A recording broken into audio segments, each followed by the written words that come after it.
What's going on, y'all? Bring you guys another video. And yes, like I told y'all, this will be the video talking about part two of what I would do of trying, make this Lakers team a championship contender again. Now, like I said, this is a difficult pathway.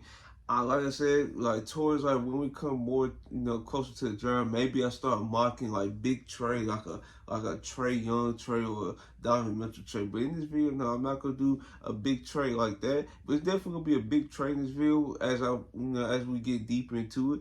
But yeah, it's definitely a pathway to get this team back in the right direction, and you can actually build a roster that would be comparable with any coach, whether it's potentially JJ Redd, whether it's Michael Nori, whether it's David Alleman, Ken Atkinson, any other coaches above, right?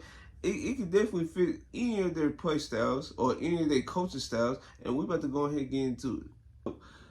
We are going to, scour through the market and see what we can do. So let's take this into account. D'Angelo Russell, it seems like he's leaning towards opting out his 18 mil a year contract for, to get more money on the free market. And to be honest, I don't blame him because first off, it's all about getting the bag and it's all about getting a secure long-term bag. So that's what D'Angelo Russell's looking for. So we're gonna probably gonna be in the market for a new point guard. And we just go hit up the team that just got the number one pick in the draft and the Hawks. Like I said, I'm not gonna do a real big time trade like a trade or a Donovan Mitchell trade. No. What we're gonna do is it's like you can say this is a fairly big trade, but I would trade for DeJounte Murray, and this is how I would do it. I would send out Rui Hachimura contract. I would send out Gabe Vincent. I would send out this year first, and I would send maybe a second or two in the deal, and that's how we're going to be able to get DeJounte Murray. Now, if the whole shot acts like Austin Reeves again, I'll just hang up. We don't have time for this no more, bro. It's either you take this deal with the first, second, the first, second, and maybe another second, or like no deal, because it's like we shouldn't be in like long discussions like this no more. But yeah, I'm not going too much about the trade deadline situation. So DeJounte Murray, he would definitely add another dimension to our offense and defense. Now, for offense, he's definitely athletic, tall guard. He can get to his spots in the mid-range. He improving shooter. I feel like he's coming up to the level that you want him to be, be a reliable catch and shoot shooter, especially like when LeBron has the ball and he's gonna try to get into his attack, then you need somebody like a DeJounte Murray, like a Austin Reeves, for example, to actually knock down their shots at a consistent rate. So yeah, that really all depends on what, how DeJounte Murray fit in with LeBron, because I feel like he fit in just fine. And on defense, I know his defense has fell off a ton. Don't get me wrong, his defense has definitely fell off a ton. But him as like with his wingspan, him actually, trying to give you effort in the passing lanes. Now that can lead to a case when he's gambling too much and he's out of position. But that's just the trade-off you live with, especially with a guy with his measurables. You just rely on him to just try to muck up the game or muck up the opposing team's offensive game plan with his like wingspan and stuff like that. So, okay, we got our new point guard of the future. Let's go on to try to look at some backup point guards, and I see this interesting name that has that's going to be a free agent this year, and that is Chris Paul. Now, it all depends if he wants to come back for another year. I feel like he probably wants to come back another year, and the only way to entice him is, try to play with his good friend LeBron James. So I would definitely sign Chris Paul to a very minimum deal. Either you give him a 2-year play option or you give him a 1-year deal and he become a free agent next year. That all depends on what Chris Paul want to do, but I would definitely give him a very minimum contract. So now we need a backup big man for AD. Now in my last video, I had said, I'm going to push it to the draft, okay? This time, I feel like I'm going to actually choose a big man. Because, yes, Christian Wood, he's on the roster, but I feel like he's more of a power forward. Jackson Hayes, I think he also got a player option. He's like slight in frame. He's like for occasional purposes, right? So, we just found out that the big man in New Orleans, Jonas Valanciunas, he gonna be hitting the free market since the Pelicans actually trying to trade him and look for better options then, but they couldn't find nothing. So now they're gonna just let him walk in free agency, and the Lakers will be smart to actually pick him up. Now I've seen like multiple like contract numbers for Jonas Valanciunas. I'm not gonna front. I seen folks say he probably gonna get maybe 10 mil a year. I seen folks say he might get the taxpayer mid level, which is like maybe like 5, 6 a year. And I'm like, I'm not sure what's his contract going to be to even like offer him like a contract that's actually reasonable. Because I'm not gonna just offer him a vet minimum just because he's, I think he's worth that. It depends on what the market dictates for like a young Valanciunas. Now, in my opinion, can he get to 5 mil for the Lakers?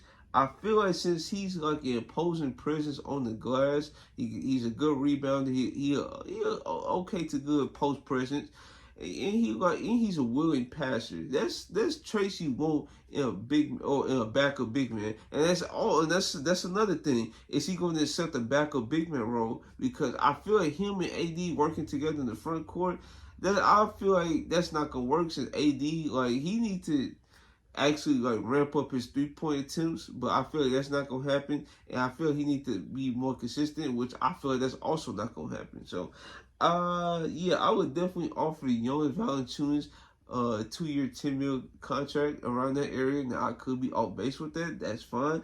I would love to be correct in the comment section, but yeah, that's where my head is, and yeah, that's really all I got. So now we are going to be looking for another like type wing. Now I doubt Taurean Prince will be willing to come back, but if he is willing to come back, I give him like what he got last year, like a 1-year, $5 million contract. I feel like he's definitely gonna look for like maybe like a 2-3 year with another team. That's fine, but if the Lakers have the option to like give out another $5 million contract, I would give it to Taurean Prince because he actually did a solid job for the Lakers. Now, folks definitely didn't like how how he started over like guys like Rudy and Vanderbilt this past year, but Rudy was kind of in and out the lineup. Vando, he's out for most of the season, so that's why Taurean Prince had to step up and be the starter for the majority of the season. And his rebounding and stuff like that was very overrated, or not overrated, very overblown. Since we have Rui Hachimura, who's bigger than Taurean Prince, and he imposes the same impact on the game as Taurean Prince on the boards, 0. So yeah, at least Taurean Prince would like box out and stuff like that too. Rui Hachimura, he would do it occasionally, but he just wouldn't do it, right? So yeah, I would get back Taurean Prince, and yeah, that's what I would do.